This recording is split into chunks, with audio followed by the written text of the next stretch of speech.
Good morning, everybody. Thank you for joining us this morning, Thursday, August 9th, 2018. A significant date, perhaps most significant now because this conference represents an important step in Governor Murphy's administration and the Department of Health's goal of expanding New Jersey's medicinal marijuana program. Thank you for joining us. This is our mandatory pre-application conference for alternative treatment center applicants for our request for applications. Just wanted to go over a few things, our agenda today. Going to do some team introductions, cover some ground rules, and then go over some top-line answers to some of the more recurring questions that we received leading up to August 7th, including those regarding public disclosure for applications that we receive, the RFA process timeline, and some trends in the RFA inquiries to date. I just wanted to take a moment to acknowledge the Department of Health team. First, although they can't be here, I did want to acknowledge both Commissioner Sharif El-Nahal and Principal Deputy Commissioner Jackie Cornell. They are both extremely engaged and really leading the effort in this expansion, and really, we're all privileged to work under their leadership. I wanted to acknowledge Sue Carson, who's the director of the MMP, and many of you probably met her up at the registration table. And then also speaking today will be Caitlin Wolford, who's the executive assistant to Principal Deputy Commissioner Cornell, and Samara Lentz, who's our forms design specialist at the Department of Health. So with that, I'm going to turn this over to Caitlin Wolford to get us started.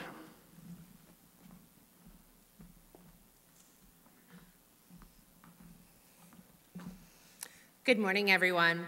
Thanks, Jeff, for handling the introductions. First, we'll go over some ground rules for today's conference. Let me start by talking about the pre-application conference. And we want to reiterate the purpose of the conference, which is a structured, informal opportunity for the department to respond to questions from applicants regarding this RFA. Questions were due to the department by 4 p.m. on Tuesday, August 7th. We've received approximately 530 questions regarding this RFA. Written answers will be posted on our website by August 15th. But please note that the department will not respond to hypothetical questions, unclear questions, or questions on matters outside of the application process. So for those of you who are not familiar with the building, there are restrooms outside of the ballroom to the back.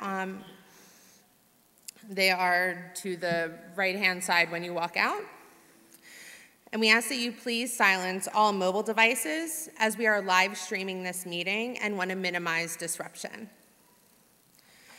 Due to the stakeholder interests related to the division and this RFA, this meeting is being live streamed and will also be archived on the department's website. A transcript will also be posted on the website in the coming days.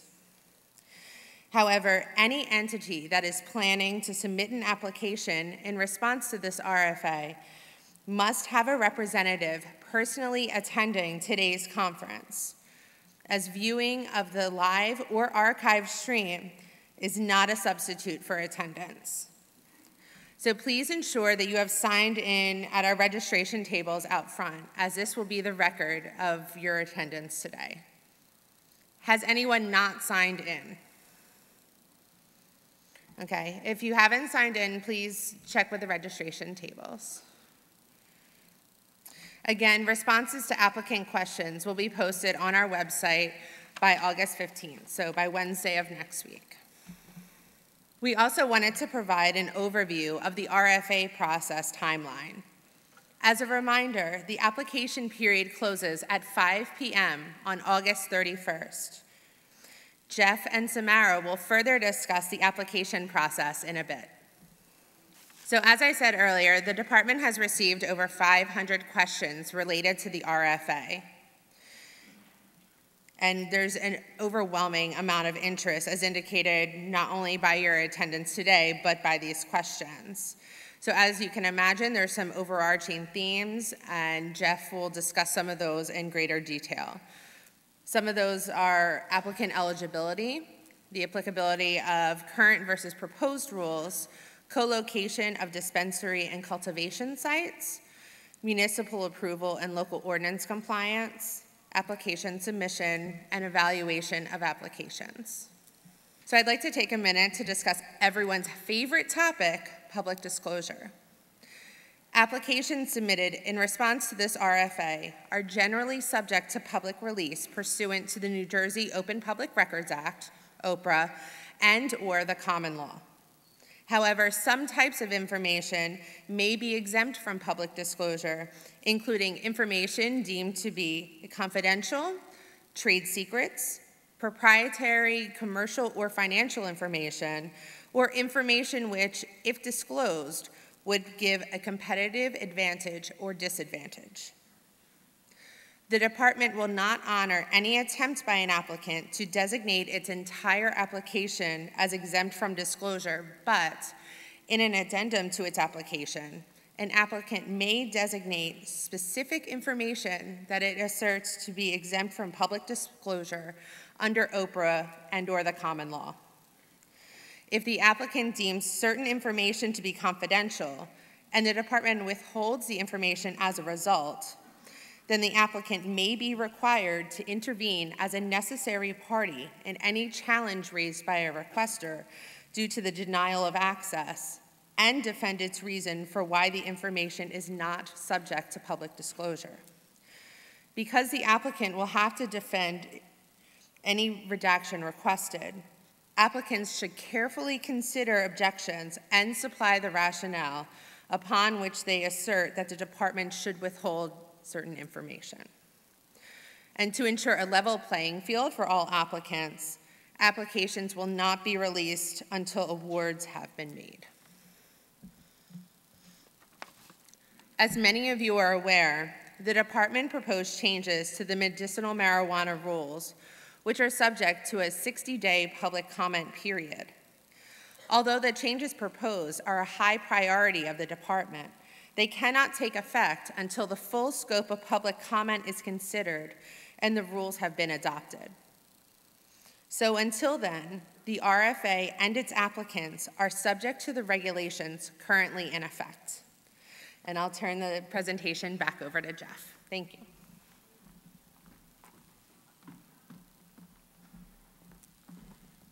So those are both the public disclosure and the current versus proposed rules are two really important distinctions. They were the theme of many questions that we received from potential applicants. So, very important.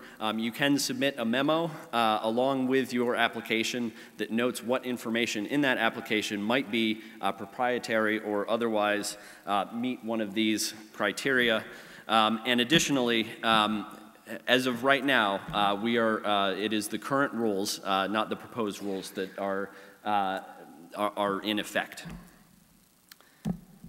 So in terms of applicant eligibility, this is spelled out in the request for applications, in the notice, and in the application itself. And we are following the statute, which states that after the first two alternative treatment centers in each region, north, central, and south, shall be nonprofit, and after those first two in each region, alternative treatment centers may be for-profit or nonprofit. Additionally, the call for applications is for up to six new vertically integrated licenses. So in terms of those who are eligible to participate, it's basically for-profit or nonprofit entities that don't currently hold a permit to operate as an alternative treatment center. Those not eligible to participate in this RFA include the entities that currently hold a permit issued by the Department of Health to dispense medicinal marijuana, and individuals and entities with a 25% stake in any currently permitted alternative treatment center, or entities responsible for the management of a currently permitted alternative treatment center.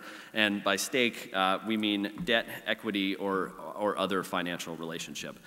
So in terms of the eligibility, all else are welcome to apply for this opportunity. Additionally, applicants can submit more than one application for more than, you can only submit one per region, but you can submit for multiple regions. Also very important, this is spelled out in the notice of the request for applications, but this is the first of multiple requests for applications. This is for vertically integrated entities. There will be additional calls in the future once those proposed rules are in fact adopted and reflective of the public comment that we receive. Another question that we received a lot from many applicants was whether or not an alternative treatment center under this RFA could be in multiple locations. Current regulations state that as approved by a department, alternative treatment centers can operate in up to 2 locations. One where they will basically have their cultivation activities, cultivation in this case being inclusive of manufacturing and processing and all those related activities, and then another location to actually dispense the medicinal marijuana and associated products. So applicants, pursuant to that rule, applicants can apply for up to 2 different locations in this request.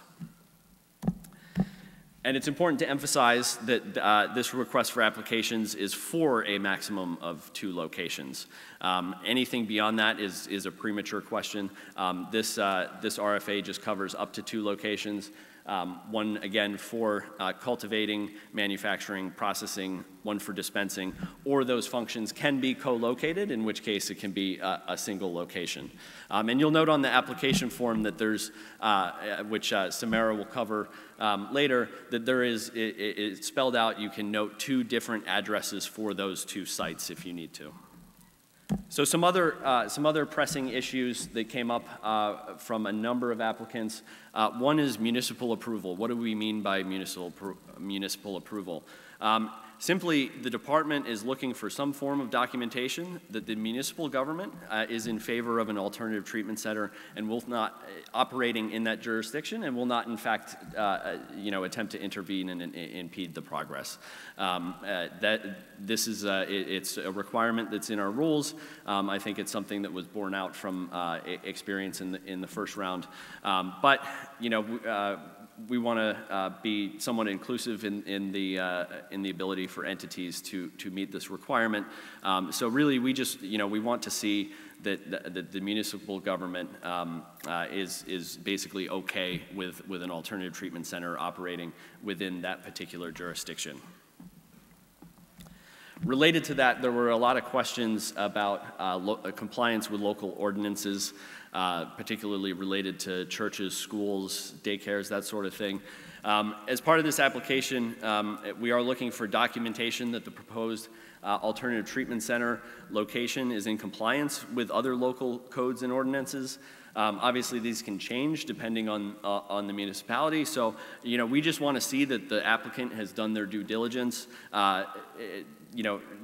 To meet this requirement, you could submit a map, documentation of zoning approval, if you have that already, or some other description of those ordinances and the proposed alternative treatment center's compliance with those local codes and ordinances. I will note specifically that beyond this one requirement, NJAC 864-13.6B1 stipulates that ATCs shall not be located within a drug-free school zone. So beyond that, the requirement on our end from Department of Health, we want to see that the proposed location is not within a drug-free school zone.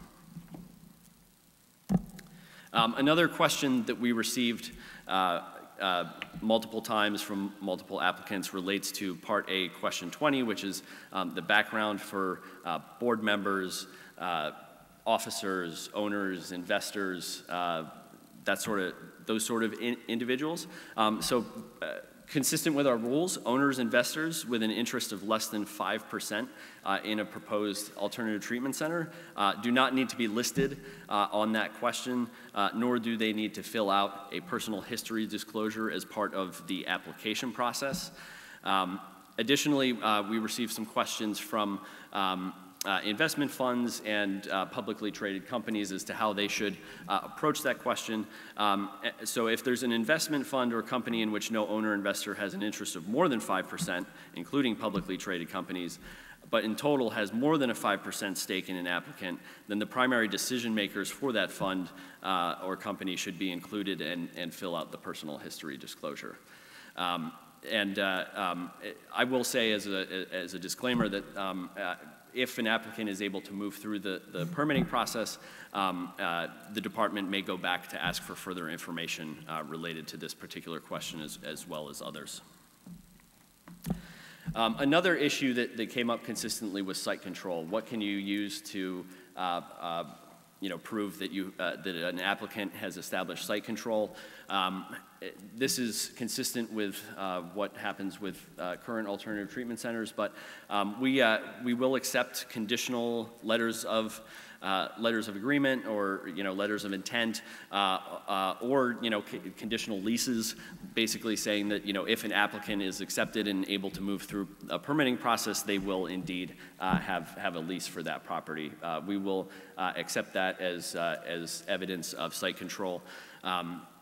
And if, as stipulated in both the RFA notice and the application, if you do not have site control, we are giving a 90-day window. You can submit a plan with your application on essentially how you expect to gain site control within those 90 days should you be expected. And how that works out is if an applicant is moved on in the process, notified on November 1st, they basically have till the end of the month to establish site control for their proposed location. A couple questions related to products and what we're looking for on the cultivation, manufacturing, dispensing section of the RFA. So first, in terms of strains and THC limits, there were changes to statute that were not reflected in the current rules. So ATCs are not limited in the number or type of strains that they may cultivate. Additionally, in its current department, we received a number of questions regarding what's in the rules about the 10% THC limit. First off, in measuring THC in cultivated marijuana, the department has traditionally enforced that limit by only measuring the presence of actual THC, not THCA, in cultivated medical cannabis. I'll also note that in the proposed rules, that section is proposed for repeal. Related to this, and we don't have a slide on this, but it has come up, so I did want to mention it. In relation to the forms of manufactured or processed medicinal marijuana that can be included in the manufacturing section in the RFA, the department has discretion to approve the forms that are under current regulation, and as well as look at new forms through a potential waiver of our rules. So we are really looking for in this application not only those that fall under the rubric of our current rules, but also medicinal products that fall outside as well. We will consider medicinal products that fall outside of the current rules. Another question that we received from many applicants was whether or not there's a residency requirement in this RFA. There is no residency requirement at all. There is a section, which I'll cover a little later, which looks at the local community support, participation of applicants. It's in the scored criteria, but there is no residency requirement. Anybody from anywhere is able to apply basically for this RFA in the United States, as well as elsewhere. So that's very important. No residency requirement. Another question that came up repeatedly was related to the financial data that we ask for. We can't give specific advice as to what to submit or what not to submit. Applicants should do their best to submit based on what's in the request for applications notice and in the instructions. But we can give you this advice. The applicant should provide sufficient financial information to enable the state to assess the financial strength and creditworthiness of the applicant and its ability to undertake the operations required of alternative treatment centers and successfully provide an ongoing supply of medicinal marijuana to qualified patients. Talking about the application submission process itself, we're providing several means for applicants to submit their applications. Our preference is for an online electronic submission, and I'll go over a form that we'll be launching right as this meeting ends on our website by which applicants can submit their application. We will also accept applications via mail or courier, as well as hand delivery at the Department of Health's offices, and I will provide those addresses, and they'll be posted on our website for anyone to see. Important, as spelled out in the request for applications notice, applicants assume sole responsibility for the complete effort involved in the application submission, including timely delivery. Some advice: allow plenty of time for the application submission process, as applications received after the period closes will not be considered. That means all applications, accompanying materials, and fees must be received by 5 p.m. on August 31st, 2018. The online submission portal, this is what it looks like, and that is what the link. If submitting online, applicants only need to provide one hard copy. That will include the actual original signatures for the documents that require a signature, as well as the required fees that are supposed to be included with the application. And that's 2 checks, one for $2,000, one for $18,000. The check for $18,000 will be returned to unsuccessful applicants. For hard copy submissions, they shall be submitted either via U.S. Postal Service at the address there, or in person or via courier service at our office address, which is 369 South Warren Street in Trenton, New Jersey. For those submitting hard copy, you're instructed to submit 10 printed copies with one of those marked original, and that will contain the physical signatures on the forms and the required fees, as well as nine additional copies. Again, for those who are submitting online, you only have to submit one hard copy with the actual signatures and the fees. And again, everything must be received by 5 p.m. on August 31st, 2018, and that's Eastern Standard Time. The online form will shut off at that time, and at our office, we will stop accepting applications. So for the application submission, these are the things that are really required. So applicants must submit the signed affidavit, waiver, and release, which is on, and this is all on our website. Application Part A with all the attachments. That includes the personal history disclosures for all those required to fill one of those out. Application Part B with attachments, and then the fees as indicated in the request for applications. This is important. Applicants may also submit these additional things. A cover letter, as we explained before, noting proprietary information submitted in the application that is exempt from OPRA, or that the applicant believes is exempt from OPRA.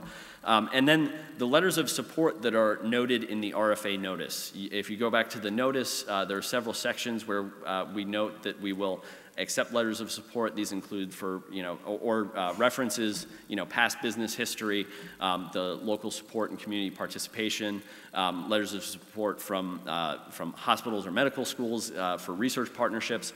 Those can all be submitted in addition to the required documents. Important, on the application form, these items fall under, there's an option to attach other supporting documentation. These items fall into that attachment, and they do not count towards the 300-page page limit for the Part 2 of the application. For applicants submitting electronically, the Part B form with summaries, we received some questions about this, and Samara is going to go over the forms, but it can be printed as is and included with your paper copy. You'll notice that the boxes for the summaries scroll, and when you print them out, they get truncated, but we'll have the electronic copy. The reviewers will be able to see those electronic copies, so you don't have to, you can print it out as is. If you want, you can include a cover memo done in Word or another program with those summaries if it makes you feel better, but they are not required. For paper submissions for Part B, we do want applicants to provide a cover memo with the summaries done in Word or another program, and you can print that out and submit it as a cover memo to the Part B. And that cover memo, nor the summaries for electronic applicants, neither will count toward the 300-page limit. For paper applicants as well, please note on that cover memo who attended the conference today on behalf of the applicant. That is part of the form for electronic submissions, but for paper applicants, you'll just want to note that on that cover memo. The required signatures, there's the affidavit, waiver, and release, and that's signed on behalf of the ATC entity that's applying to be permitted as an alternative treatment center. Part A can be signed electronically and on the paper copy. Part B can be signed electronically. If you're submitting via paper, you don't necessarily have to sign that Part B. And then the personal history disclosure forms, which include affidavit, waiver, and releases on behalf of the individuals themselves, need to be signed by the individuals who are filling out the personal history disclosures. The actual signatures, the original signatures, must be submitted via that paper copy. These are the exemptions from the 300-page limit for Part B, or in the whole application. So all of Part A is exempted. The required summaries on the actual form for Part B are exempted. The floor plans and dispensary renderings, which are in Criterion 1, measures 4.1J, 4.2D, and 4.3D. The cover memo regarding proprietary information, and all of your letters of support. And with that, I'm going to turn this over to Samara Lentz, who's going to go over how to actually fill out the forms themselves. I'm here to show you how to use the application forms. They were designed for your convenience. This is a sizable application. If the forms are used properly and you read all of the text that is there to guide you, these forms will simplify the application process. I'm going to go over some key principles with you now to ensure the forms operate smoothly. Let me stress, these are very important. If you are the one who will be filling out the application, or if you are here on their behalf, I encourage you to take careful notes. First, you must use a desktop or a laptop to fill out these forms. They were not designed for use on mobile devices. Second, you must download and install the latest version of Adobe Reader DC. A link to this free PDF software is located on the webpage above the application package. That is right here. Follow the on-screen instructions when you visit Adobe's website through that link to download and install Reader DC. To ensure optimal functionality, do not use Adobe Acrobat, Acrobat Pro, an older version of Reader, or any other PDF software. This will also ensure the ease and accuracy of any technical assistance you receive here today or in the coming weeks. You'll notice on the website that you can click on a link to each form individually or download the application package. These links, they are on the webpage strictly for transparency so that the public can view the forms easily. They open in a web browser, but they were not designed to be filled out this way in browser. You must download the entire application package, unzip, and extract the files and save them to your computer where you can find them again easily. Once you do this, right-click on the form file and select Open With in the menu that appears, and in the submenu, select Adobe Reader DC. Immediately save the form before you start filling it out, using the naming conventions provided to you by the department. Save your work often. Reader DC is pretty intuitive to use. There is one small exception. Occasionally, when you do a fresh install, there may be a setting that you need to adjust, and this is only if you do not see the form fields. You'll see them, they're light blue boxes all over the page. If you do not see them and it just looks like a blank printed page, you're going to want to go into the Edit menu, into Preferences, and in this list on the left, right here is Forms. Highlight color, there's a checkbox, and you want to check the box to show border hover color for fields. This doesn't always happen. Within the application itself, everything is pretty straightforward. Text entry, a few drop-down menus, some checkboxes. You'll notice there are plenty of attach buttons. I would recommend, even if you go through your application and fill out all of the information, go back through the application to attach all of your files, go in order. It operates like a checklist. It's for your convenience so that you don't miss anything. Again, read all the words on the page. They're there to help you. These attach buttons, if you click them, you will see that it takes you to a browse window, and you are able to find the file that you would like to attach to the application, and you'd click Open to attach it. I highly recommend that you name your attached files before you attach them. Once you attach them, you will not be able to change their name, and there were naming conventions provided to you by the department.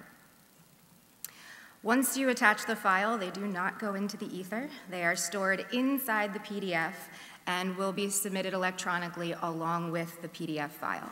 To view the attachments, you're going to go to the attachment pane, which is located over to the left. Click on the paperclip icon, and you'll see the attachment that I just placed there. If you want to open the attachment, right-click on the file, and in this menu, select Open Attachment. If you want to delete an attachment, click on it, and then press the Delete key on your keyboard. Smaller agencies may notice that there's more than enough space on the page to contain their information. Larger agencies will run out of space on certain pages. This form allows you to add and delete key pages where this might happen, and this might be the trickiest part of this application. It is not tricky if you take it slow and go one page at a time. You'll notice at the bottom of certain pages, there is a yellow button to click to add more pages. If you click the button, another page will populate. Depending on whether or not you have certain fonts on your computer, you may get that message, don't worry. So this is the original page. And you'll notice that the extra space that you need is contained on the second page. The original page is called the parent. The additional pages is called the child. If you create a page and you don't need it, you can click the delete button, and this will delete that page. You should notice that in terms of page numbering, which you probably cannot see, this says page 2. If you add a page, or if you add 2 more pages, it will say page 2 continued on all of them. Here's where you need to be careful. These add a page features were designed to be used one at a time. Go methodically, in order. Fill up the parent page first. When you run out of space, use the button on the parent page to create another one. Then fill up all of the available space on the child page. When you run out of space and you need to create a subsequent page, use the button at the bottom of the page that you just filled out. If you go back, and I'll show you how this works.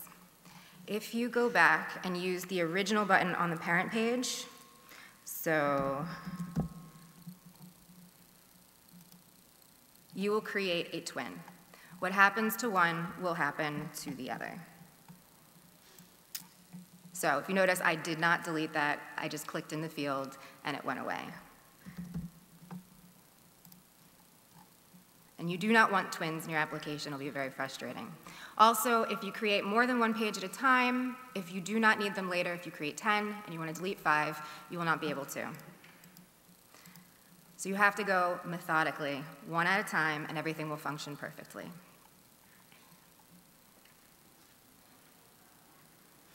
The general rule of thumb is do not use the same Add a Page button twice, and you will not have a problem. The next area of the form, there is a required attachment regarding external design and site compatibility. That attachment button is here. There is an optional feature that will allow you to affix a featured image, actually 2 of them, to the application. This is not required. It is nice to give visual reference to your application. In order to upload those images, you click on the button, and you can use the Browse feature to select the file and click Open. I would beware of file size. You do not need large files here. Files that are optimized for web are fine. If you use large images, it may create a very large application package when you go to submit. The button for featured image number 1 will control this image. The button for featured image number 2 will control the one on the right. It does say PDF only, but it will handle a JPEG as well.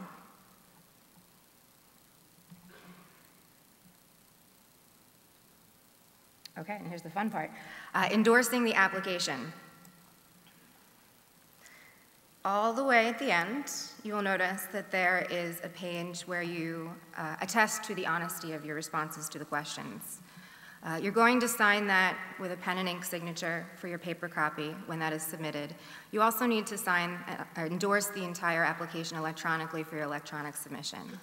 Once you click this button, that is a point of no return. Be complete. Have your application completely filled out. The main thing that's going to change, the functionality will change when you click this button. You will no longer have the ability to add or delete pages. The reason why we do this is for the security of the application. We want to make sure that once it's submitted to the state, that no one can change your information. So there are a lot of windows that come up that ask, are you sure? Are you sure? I'll show you what they look like. Don't take them for granted. They contain information that is helpful to show you how to move forward. I won't read them to you now, but do not take them for granted. If you are sure that you want to proceed with the endorsement, you'll be prompted to type yes in all caps and click OK. You'll be notified that the application is ready to endorse. At this point, the buttons go away. You'll notice that only the Save button, which is there for your convenience, remains. You will no longer be able to add or delete pages. To sign the application, click within the signature field. Again, are you sure? If you are, type yes and OK. The application's now being signed. And everything that happens after this is really standard to Adobe. If you have any trouble whatsoever, there are ample resources online. Google it. It should happen fairly automatically. If you haven't created an Adobe ID for your digital signature yet, it'll walk you through the process. Just follow the on-screen instructions. Right now I'm going to sign as Stephen Dantine. These electronic signatures maintain the security of your document. You will be prompted to save your application at this point. What's going to happen here is Adobe is going to track any changes that happen to your application after the signature. There should be none. If you sign, let's sign here. It should look something like this. It prompts you to save your application. We're going to request that at this point, so to avoid any difficulty, so that you can go back and open a copy of your application from before it was signed, and it should have the same naming convention as instructed by the department.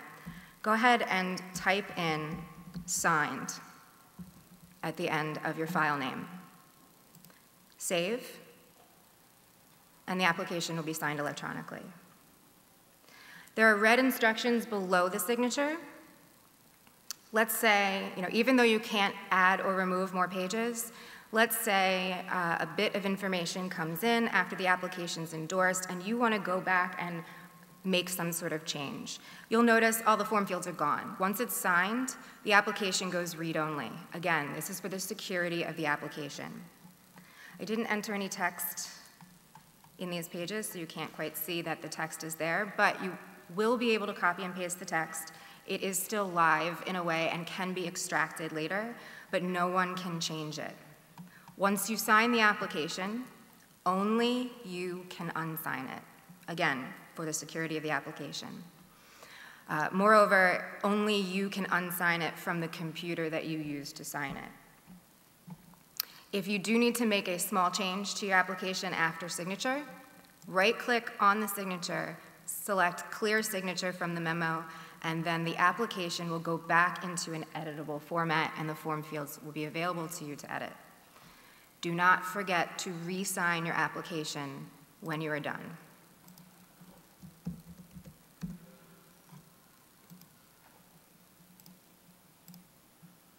And again, you'll be asked to resave the form. In this case, you can overwrite the same file, that's fine. You already have a copy saved from before the signature. Just make sure that you don't have another version of this file open, and you'll be able to save it and replace it.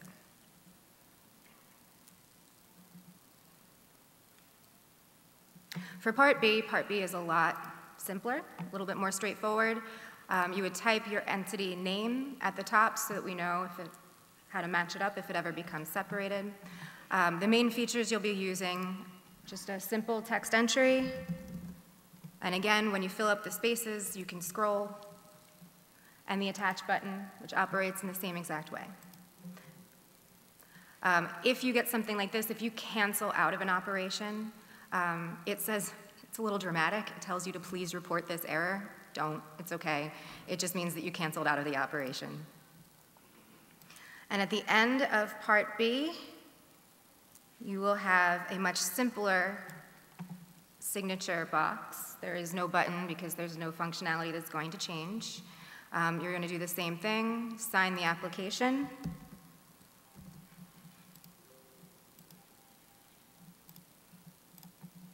Save the file, mark it as signed. All of the text will go read-only, which means no one else can edit it. You can still select the text, you can copy it, you can paste it. We can extract the data later. And this button over here is for state use only. You won't be able to do anything with it, so you don't have to worry about it. That's all that there is to Part B. And the personal history disclosure form is even more straightforward. There are no additional instructions necessary, simply form fields to fill out. And when the disclosure is printed, the physical signatures can be added. And that's it. Good luck. So I'm just going to click back into one of the forms for a second because I did want to highlight a couple things. So this is Form A, the Part A of the application. This was a question we received. So for question 9, where we're looking for, essentially business registration or certificates of good standing, we wanted to be inclusive of what states give to businesses. So, either will do in those circumstances. So, I know New Jersey businesses get a certificate of good standing. That is sufficient to satisfy that requirement. So you can attach those depending on what state you operate in and how they approach that question. Additionally, I did want to just emphasize this might look complicated, but once you start filling it out, it's actually quite intuitive and really easy to use. We designed it to make it easier to keep track of files as you upload them, make it easier for applicants as they fill out the application, as well as really streamline the review process and make it easy to manage the amount of information that we'll be taking in as part of this application process. Moving on, I did want to spend a little bit of time, we did get a lot of questions about this, so talking about the application evaluation, a lot of this is spelled out in the request for applications notice, but so in part one, we're really going to look for completeness, make sure all the required information is submitted. And then there's a section for scored criteria. The information in the scored sections should be submitted in sort of a narrative form and will be judged by the selection committee according to weights on a 1,000-point scale. So once received, the applications will be reviewed for completeness and then scored by a selection committee. The evaluation breaks out into several categories of criterion. These are outlined and consistent with our current rules for the program. The first and most important, especially since we're talking about medical cannabis and patients who rely on medicine to treat their debilitating or otherwise qualifying conditions, number one, we're looking at the ability to meet overall health and safety needs of qualified patients and ensure the safety of the public. So here we're looking at past business experience of applicants. This doesn't necessarily have to be in the cannabis or medical cannabis industry. We're looking at other highly regulated industries too. That's 100 points. Business operations and compliance as it relates to our regulations. So we want to know, plans for complying with what's on the books.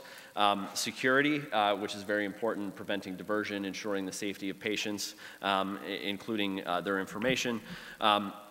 Most critical to this section because we are talking about cultivating a plant and then using that plant to manufacture medicinal products and ultimately dispense those products and the flower itself to qualified patients, cultivation, manufacturing, and dispensary operations. And I want to make an important distinction here because we did receive some questions on this. When we're talking about cultivation in terms of the site location, cultivation encompasses manufacturing and processing and that sort of thing. In this part of the RFA, there's a specific section for cultivation versus manufacturing. So, in the cultivation section, specifically stick to the cultivation of the plant and your processes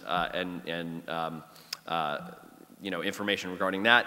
In the manufacturing section, that's where you can get into the products you intend to produce, experience related to that, and all the different criteria that we are asking for.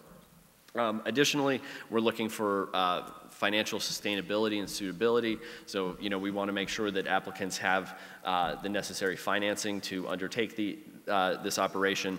I already covered earlier the broad type of information we're looking for in regards to financing and what applicants should submit. Value and affordability for patients is a section in and of itself. We're looking at cost effectiveness, so the relation of the medical cannabis and related products that an applicant intends to produce in relation to other dispensaries, in relation to other medicines. We're talking about affordability for patients, how well, given our patient population, how well will your medicine be, affordable to them, and things of that nature. Affordability is a big priority for the medicinal marijuana program, and we want to understand how applicants are thinking that through. Market diversification, we're looking at whether or not applicants will improve competition within New Jersey's marketplace. Competition generally drives improved value, things of that nature. So we're looking at whether or not these applicants are bringing sort of new people and ideas to the table for that criteria. So then two other criterion, community support and participation. And this is where we get into sort of those ties to the local community, or if not ties to the local community, how well an applicant or business is interfacing with a local community, with people in the state, local leaders, that sort of thing. Corporate responsibility, how well are applicants looking at, treating their employee base, things of that nature, and diversity. I think we're certainly looking for a diverse applicant pool, and I think, judging from this room, I think, and some other events around the state, I think we'll get that. But we're going to be looking at diversity as part of this application process, and then ability to provide appropriate research data, and that's a really assessing applicants on their commitment to clinical and other research related to medical cannabis. On the clinical side, also, broader science related to the production of the plant itself and the production of products. And this is also, again, spelled out more in depth in the actual request for applications. I do want to highlight one important thing that is not required that is in the rules, and that is documented involvement of an acute care hospital. That is something that we are waiving for this application. It was found to be somewhat impracticable. And so that is waived for applicants in this round, and that's something that is proposed pending public comment for repeal in the proposed rules. However, I will note that we do ask for potential letters of support from research institutions, from medical schools, that sort of thing, which obviously can be associated with the hospital. But it is not a required criteria, and it really falls under the research umbrella. We're looking for how well applicants are building those research partnerships, if at all. In terms of the evaluation, in the determination of whether an applicant passes or fails a particular requirement in the mandatory section, so that's part 1, or part A of the application, I should say, the department, pursuant to 864-72 in our rules, is going to conduct a preliminary background investigation and review the information submitted for completeness and truthfulness. Based on that preliminary background review and for completeness and truthfulness, applicants may be disqualified if there's incomplete or false information submitted in that section. Additionally, applicants may be disqualified if there are significant concerns raised as to their ability to comply with NJAC 864, which is the entire rules governing the program, based on the preliminary review and background investigation. If the application is found complete, then the application will be reviewed and scored by the selection committee. So you can kind of view the stuff in Part A as sort of pass-fail, and then Part B is really the scored criteria, which the selection committee is going to look at in depth. So each individual member of the selection committee is going to score each criterion and measure based on the information provided by the applicant. The final scores from that selection committee will then be averaged. We'll take the mean to develop a composite score for each applicant. And based on that composite score, the selection committee will determine which applicants are chosen to proceed in the permitting process. Again, this is for up to 6 licenses for vertically integrated alternative treatment centers in this request for applications. If after that review there are 2 or more applicants that are tied, these are the following tiebreakers. The first tiebreaker is whether or not one or more of those applicants has established site control. So if an applicant has site control and an applicant they're tied with that has been selected to potentially move on in the permitting process, the applicant that has established site control will be the one chosen to move on in that process. And again, going back to the previous slide in the presentation, we will accept a letter of agreement or a conditional lease as evidence of site control in determining that tiebreaker. If site control doesn't break the tie, then the selection committee is going to give the award to the applicant with the proposed locations that most clearly expands access to current qualified patients. And in making that determination, the selection committee will have access to data from the department on enrollment, where qualified patients reside throughout the state, their access to current alternative treatment centers, and that sort of thing. The selection committee will be able to work with the folks in our shop to make that determination in the event that it's necessary.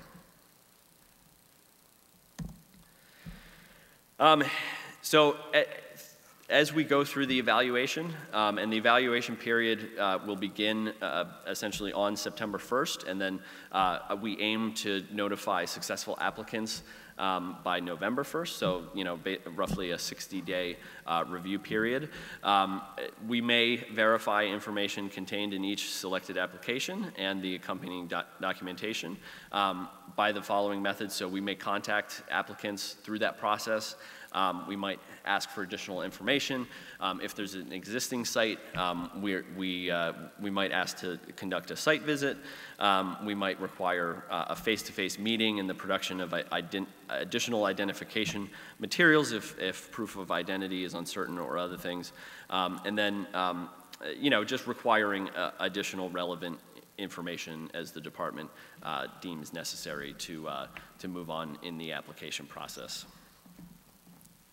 Again, it's roughly a 60-day review process running from the time the applications are submitted to the beginning of November. And if applicants are chosen to move on that don't have site control, don't have municipal approval, they will have 30 days from that acceptance date to establish those things, basically to the end of till the end of November to do that. I want to take as Caitlin covered earlier, we did receive an overwhelming number of questions, which is really great. I think it shows the enthusiasm and the interest from folks who want to get into this industry, which is fantastic. We obviously don't have enough time today to answer all of those questions. We touched on the ones that really recurred throughout consistently throughout the submitted questions. We are going to post full responses to all the questions that pertain specifically to the RFA itself. Similar questions may be grouped together, but that will happen by August 15th on our website. So all applicants will have access to that information. They'll be able to look at the full questions that were submitted, the answers to those that do pertain specifically to the RFA, and then use that in their applications. Going forward, we will accept technical questions only related to the submission of the RFA, related to the forms, that sort of thing. And you can, the same email address that you use to submit questions themselves, you can use to submit those technical questions. Going forward, the department is will only respond to those technical questions if submitted, and we will try to do so in as timely a manner as possible, knowing that you're all on a quick deadline. Important, Sue just reminded me, so this is being taped. You will be able to replay the live stream as many times as you want, as well as there will be a transcript of today's meeting posted, so if you prefer to read through it, you can do that. Another important note that we did not cover in relation to the forms, if for some reason somebody wants to actually print out the forms and fill them out by hand, you can do that, and you can submit them that way. Again, we want to be inclusive to all applicants who are looking to submit in this process. So if that's the route you need to go, you can go that route. We do stress that online and electronic is the preferred mechanism. It's honestly the easiest. It allows you to keep track of your attachments via the attachment pane in the forms, and also allows us and the selection committee to manage the information most effectively. So with that, I would just like to thank you all for attending today's pre-application conference. I'm certainly humbled by the fact that there's such a huge outpouring of support and interest in this application. I know the commissioner and the governor are as well, so thank you, and we look forward to receiving your applications.